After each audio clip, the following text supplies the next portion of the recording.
मम्मा के ऊपर पहले कुछ डाला, फिर मम्मा को चाटा मारा, फिर लाइटर से आग लगा दी।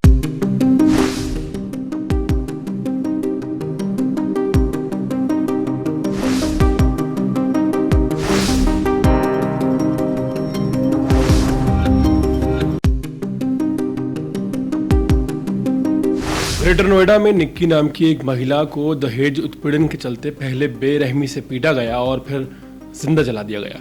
इस पूरे मामले का एक वीडियो भी सामने आया है जिसमें निक्की आग की लपटों में घिरी हुई सीढ़ियों से उतरने की कोशिश करती दिखाई दे रही है।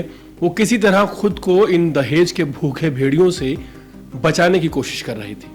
वीडियो इतना विचलित करने वाला है कि उसे दिखाना भी आसान नहीं है। सोचिए, एक माँ को उसी के बेटे के सामने जला दिया गया। एक सगी बहन सोचिए कितनी मजबूर रही होगी जो अपनी बहन को अपनी आंखों के सामने मरते देखने के अलावा कुछ नहीं कर पाई, और इस बात का मलाल शायद उसे पूरी जिंदगी रहेगा।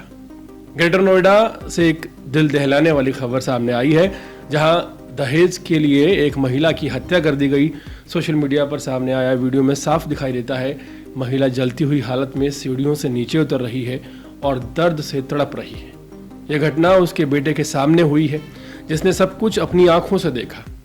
पुलिस ने पति को गिरफ्तार कर लिया है जबकि अन्य ससुराल वालों की तलाश की जा रही है जो इस पूरी वारदात में शामिल थे।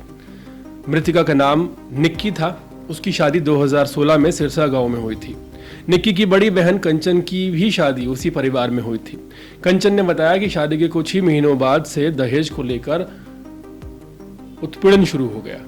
ससुराल वाले लगातार 36 लाख रुपए की मांग कर रहे थे और ना मिलने पर निक्की को पीटा जाता था। गुरुवार रात को स्थिति और भी खतरनाक हो गई। कंचन के मुताबिक रात को निक्की के पति और घर के अन्य लोग उस पर टूट पड़े। उसे बालों से घसीटा, बेरहमी से पीटा। इसके बाद उसके ऊपर एक तरल पदार्थ डालकर उसे आग के हवाले कर दिया गया। वीडियो में निक्की के जो पति हैं जिसका नाम विपिन है उसको देखा गया है जिसके शरीर पर खून के निशान थे। एक अन्य महिला भी नजर आई और आग लगने के बाद निक्की सीढ़ियों से नीचे गिरती हुई दिखाई दी और फिर फर्श पर बैठी हुई भी नजर आई। जलने से उसकी हालत बेहद खराब हो गई थी। किसी ने उस पर पानी डालना तक भी जरूरी नहीं समझा। निक्की की बहन कंचन का कहना है कि उस रात उसे भी बुरी तरह से मारा पीटा गया। ससुराल वाले कहते थे कि शादी में उन्हें मनचाहा सामान नहीं मिला है और अब घर से 36 लाख रुपए और ला कर दो। कंचन ने रोते हुए कहा कि उनके सामने ही उसकी बहन को जलाया गया, लेकिन वो चाहकर भी उसे बचा नहीं पाई। उसकी आंखों के सामने सब कुछ हुआ और अब वो सिर्फ अपनी बहन के लिए न्याय चाहती है। निक्की के छोटे बेटे ने भी अपनी माँ की पीड़ा को बयान किया। उसने बताया कि पापा और अन्य लोग मम्मा पर कुछ डाले, थप्पड़ मारे और फिर लाइटर से आग लगा दी। मासूम की यह बातें सुनकर हर किसी का दिल कांप उठेगा।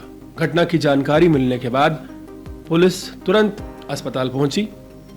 निक्की को पहले स्थानीय अस्पताल ले जाया गया और फिर जब हालत गंभीर हो गई तो सफदरजंग दिल्ली रेफर कर दिया गया, लेकिन रास्ते में ही उसकी जान चली गई।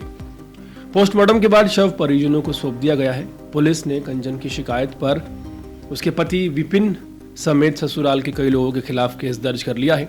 पति को गिरफ्तार कर लिया गया है जबकि आरोपी सास, ससुर, देवर की तलाश जारी है। इस पूरे मामले में एक बार फिर समाज को सोचने पर मजबूर कर दिया है कि आखिर कब तक दहेज जैसी कुरीति मासूम जिंदगियों को निकलती रहेगी और कब तक लोग ना सिर्फ दहेज लेते रहेंगे, दहेज देते रहेंगे और दहेज के लिए बेटियों को पीटता हुआ देखते रहेंगे।